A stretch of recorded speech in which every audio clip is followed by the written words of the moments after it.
Hey everybody, welcome back to the Danger Planet. It's Brandon. Today I'm joined by Doug. Hello. And today we're talking about the Star Wars Shatterpoint You Cannot Run Duel You Pack. cannot run.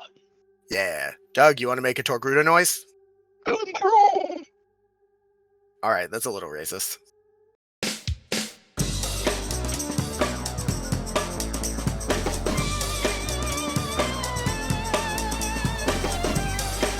Name a Torgruda, Doug. Brandon Lane. I'm not a Torgruda. I think we both know you are. I have very few facial appendages. Holy butt, Batman. This box is super cool. So we have the 2 model and a fancy, of course, display. You Cannot Run Duel Pack, which is the first Duel Pack released for Star Wars Shatterpoint. It has 2 pretty iconic characters. I think most people who have seen Star Wars in some capacity know who Darth Vader and Obi-Wan are. And oh boy.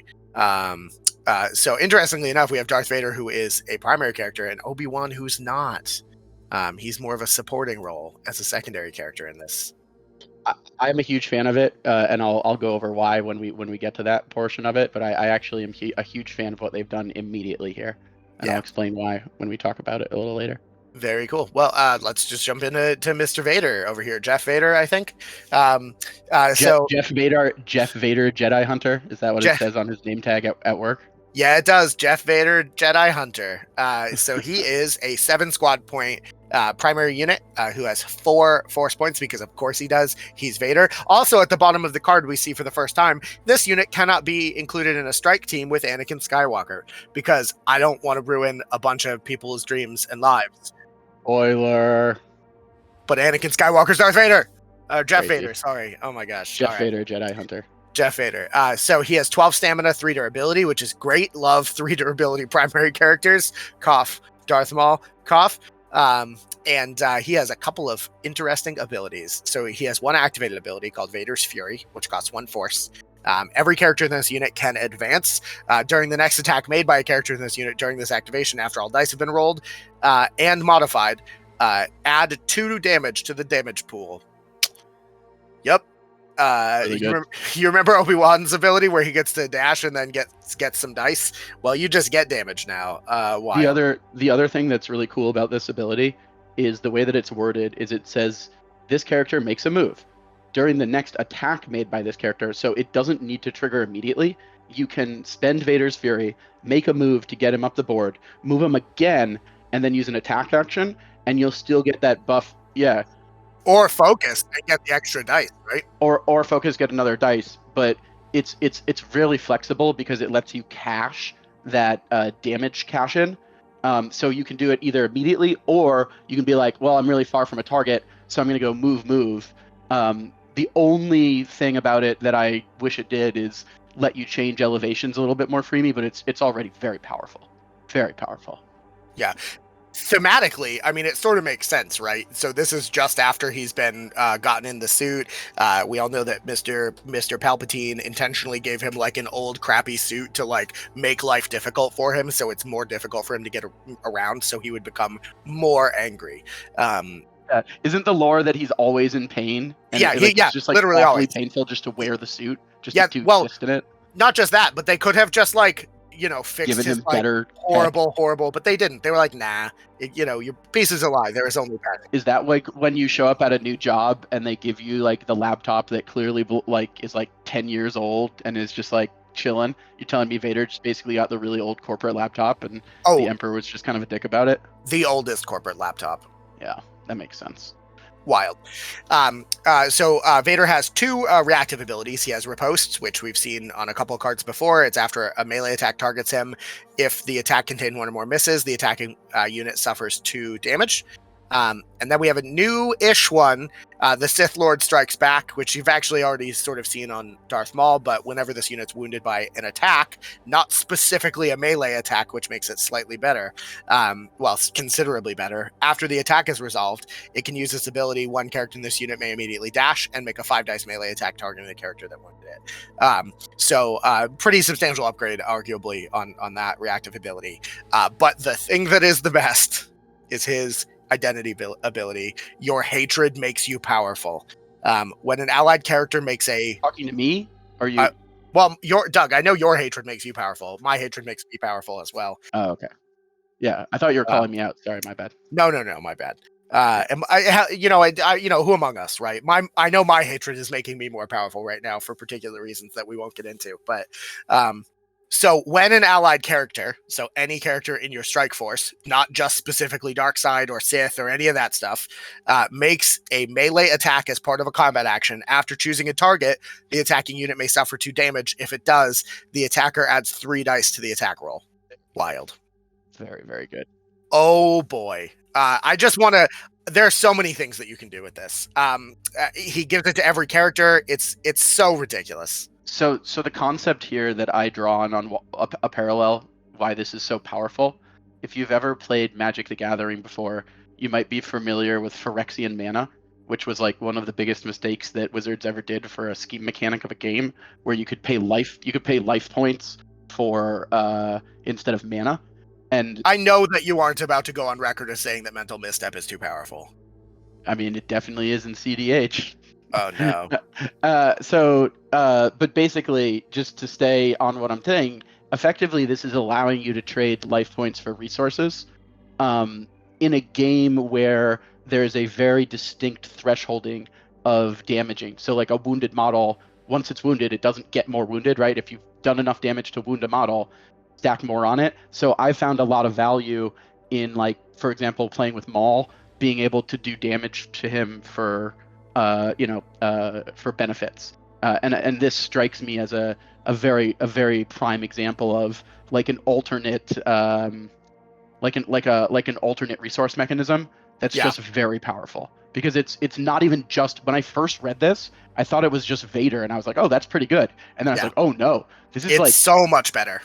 Anything. That's really good. Dude, I can't even. I don't know how long it's gonna be before I will run any other character or run a list without Vader, but like, good lord, I can't wait for Vader and Maul, particularly. So Maul's in the middle of an attack. I wonder where they're going to come down on your hatred makes you powerful. So while you're making an attack with Maul, what if that triggers him into wound when you go, because of the damage, the attacking unit may suffer 2 damage. Actually, I'm not sure where that's going to go. That's going to be interesting, but Asajj Ventress, being able to pulse out extra dice is so unbelievably good. I think it's just good with anything. I think it's good with anything. Oh, I was going to say my favorite part is that because it just says allied character and it doesn't have any other restrictions, you can canonically make Jedi give into their hatred to tap into the power, because as we all know, peace is a lie, there is only passion. That's all I had to say. Please continue. Okay, I was going to talk about his attack side, or in his defense side, or I guess his 2 different sides. So I guess if we start on Dark Rage, this is a pretty damaging progression track, and it very easily, right off the bat, will give you 2 crits, which is really nice. So if you even roll 1 specialty on this side, you're coming to the table with automatically 2 crits. And then it goes at 3 specialty, it goes 2 crits and a hit. Then 4 goes 2 crits, a hit, and a damage. But I think the real spice here is that for only 1 or 2, notably just 1, you're auto getting 2 crits on a track that can produce 1, 2, 3, 4, 5, 6. It produces 7 on 4, and then you can get up to 9 on base. On 6. But you got to keep in mind, with Vader's Fury, he's adding 2. So if you completely flub your roll and get a single expertise against somebody who can't mitigate crit hits, which are few and far between, you can guarantee 6 damage for 1 force. 2 damage, 2 crits bring you the first 2 boxes, which you can just use 2 damage, and then get 2 extra damage from Vader's Fury, and then you're just golden. Like, that's just it, right? So, like, and then you know, any more than that is just icing on the cake. If you go down the center row, you could just have damage, shove. You could, like, oh my god, that's so much movement. He's so good. And at 7 dice space for his melee attack. 5 on the defense is like whatever, but like even his defensive form, he gets a hit on 2 hits on 3. I think the big call out here is that the floor is so strong.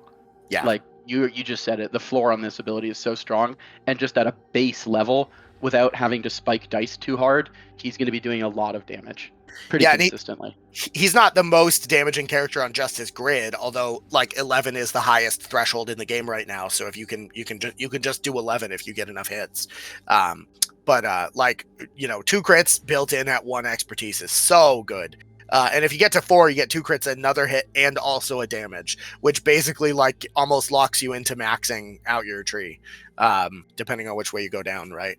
And I think I might be wrong, but I'm pretty sure that if you go up top with the double damage, you're locked in at 5. I don't think that you're allowed to go from the like center right advance or dash and damage back down to the 2, even though there's only one path. I think that you have to proceed to the right, but I don't know. I guess I can check that. But his form 5 isn't even bad either. It gives you a pretty strong ranged attack at 7 dice, 6 dice melee, and it gives you more defense dice at 6 and 6.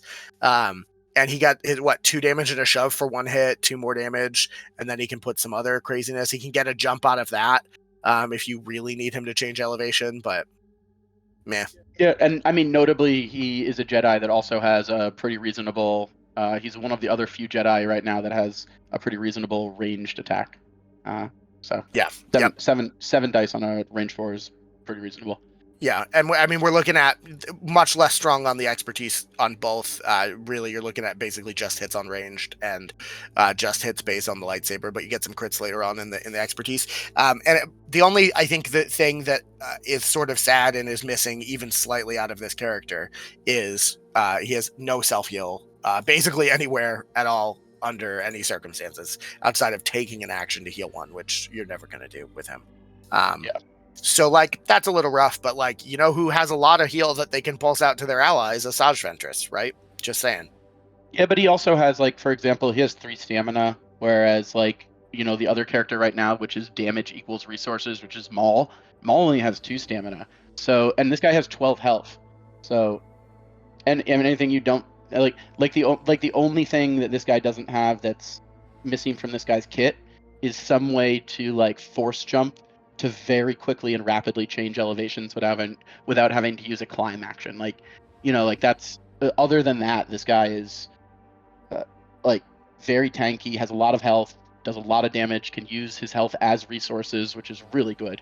Can have the rest of his crew use their health as resources. I was saying I wanted to try it with Asajj because then you can use Asajj can suffer damage and then heal if she wants to spam out conditions from her like track that puts out 1 billion conditions. So she can also spam. So if there's like an enemy that's at like 3-4 health or something, you can like pinball Asajj up, spam the attack, get all the conditions onto it while still wounding that model, then pinball away. I feel like that would be a spicy play sequence.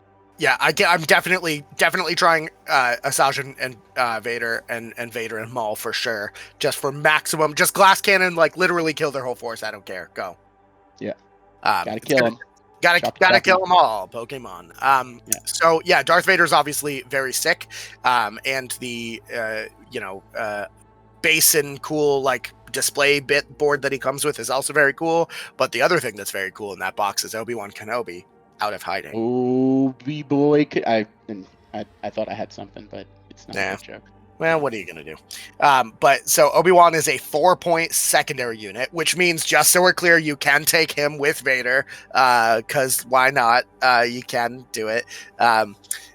He has a tactic at the start of his activation called Run, where you choose a character in this unit or another allied character that is engaged with an enemy character, and the chosen character may heal and reposition.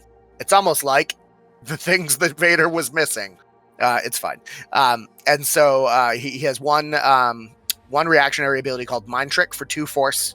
When an allied character that's within range 3 is targeted by an attack, you can use this ability. The attack ends. If it's the attacker's activation, it may take another attack targeting a different character. If it does, remove 2 dice from the attack roll. So you can just stop an attack. Point blank. 2 force. Really good. Wild. Really, really good. And then he has 2 innate abilities. So Greater Purpose gives this unit immunity 1, when this unit would gain, immunity, not one. It's very blurry. So he has greater purpose, which says that this unit has immunity to expose. When this unit would gain exposed, one character in this unit may heal instead, which is Really good. wild. And then last stand of the Jedi, his other innate ability says for each injured token on this unit, characters in this unit add 2 dice to their attack and defense rolls, which is sort of like Maul's, except very interestingly better in some ways, particularly the defense. Yeah, I'm a huge fan of this guy, and I'm also a huge fan of what they've done pretty immediately from a game design perspective with this. They've presented us with a very, very powerful primary character, Obi-Wan, and in my opinion, they've just presented us with a very powerful secondary unit, Obi-Wan. So we don't have an immediate, like, slam dunk, I'm always going to get this Obi-Wan, because now there's immediately a very real choice to be made. Oh, for sure. Because I can just think of lists that I would much rather have this Obi-Wan in, and that's coming from, before seeing the spoiler for this card, thinking that Obi-Wan was just going to be in most of the crews that I made for the foreseeable future if I was going to play light side. Dude. And Mind Trick. Oh my God, Mind Trick. Like, Run is cool. Greater Purpose, Last Stand of the Jedi, cool. But Mind Trick is... No, I also think nuts. Run is incredibly powerful, because it's like when I like to think of these cards when I analyze strengths of cards, I'm looking at getting additional AP out of them, or additional like action points out of them, like from a Malifaux mindset perspective, right? And if you look at Run, reposition is very strong. Right, that's what I'm saying. Yeah, exactly. Reposition is an AP. So if you're looking at Run, it's a passive activation. At the start of this unit's activation, choose a character in this unit or another allied character that's engaged with an enemy. That's the only restriction. And when they do that, you get a free heal and a move, and you don't have to do anything. And it might be a little, positionable as well. Like if you flip Obi-Wan early, you just throw him in reserve, and then you can just run hot with one of your dudes to engage somebody. And then when Obi-Wan goes, which he's in reserve, so you can just choose when that is, you just reposition your melee unit out of combat and onto an objective, and activate him and tag 2 objectives in the same turn. Yeah. Run it. It's absurdly good. Yeah. The only thing is that he's got 8. He's got 8. Like, what are we calling this? Stamina. So 8 stamina, 2 durability. But I mean, he's a secondary unit, and that's not out. That's not out of the window. Yeah. He's a support piece. He's not a beater. It's fine. Well, that's how they're going to balance this out, is by making that not crazy, right? Yeah. And then if we look, he only has a single side. He has Form 3. So how do you pronounce that? Soresu. Form 3 Soresu. Soresu. And then so I actually think his defensive specialty is pretty reasonable here. 1 is 1 defense, 2 is 2 defense, 3 is 3. So again, at a floor standpoint, the floor of his defense procs are pretty good. Yeah. I wouldn't say his offensive procs on specialty are anything to write home about, but it doesn't feel like that's the point of this guy, right? Like, if you look at his track, you can get 3, 4, you can get like 7-ish damage pretty reasonably if you're full tracking this. Like, it looks like the max you can get is 4, 5, 6, 7. Yeah. But it's all about the healing. It's about well, 7 and 2 shoves isn't bad, right? But healing a million, reposition a million. But the thing you got to take into account, like he's 5/6, right, in melee, a 6/6 melee, 6 attack dice, 5 defense dice. But like once he's injured for the first time, he's 8/7, right? And then on his final activation, he's 10/9. Not that the 9 matters on his last activation, but for his final activation of the game, once he's taken his two injured tokens, he's just 10 dice to attack flat. Yeah. I mean, I don't think you want to get him there. I think the way that you get a ton of value out of this piece is by triggering Run a million times for free and using Mind Trick to just circumstantially shut down something. Yeah, being able to camp him basically sort of in the center of the board so that he can Mind Trick multiple units when they're about to get tagged off of an objective to just deny your opponent points is going to be wild. I can't even. My God. It's expensive, but it's very powerful. Yeah. because using that even twice is four force, but it's incredibly powerful. This Yeah. is in my mind, it's a very well designed support piece, because it's a support piece that may not inherently be tracking a ton of damage, but by just existing in the middle of the board state, it's going to create a huge problem for your opponent. Yeah, and having units that over and over again make your opponent have to make decisions is just an incredibly strong tech piece, because when your opponent has to make enough decisions, it is to your benefit and likelihood that eventually they will make a wrong one, and then you can win the game. Yeah. You know, and that's what we've got. I think, you know, that wraps up the entire you cannot run duel box, duel pack. I'm sorry, yeah. You know, check out our Discord. We've linked below. Definitely, if you want to see these models built and painted, or how to do that, because it comes with such an awesome display board, check out the Goonhammer article. We'll link below. And if you're not checking out Goonhammer, and you're playing miniature war games, I don't know what you're doing. Probably fix that. You can find them here. And that's what I got. You got any final things you want to say, Doug? I'm just excited to hit people with lightsabers more.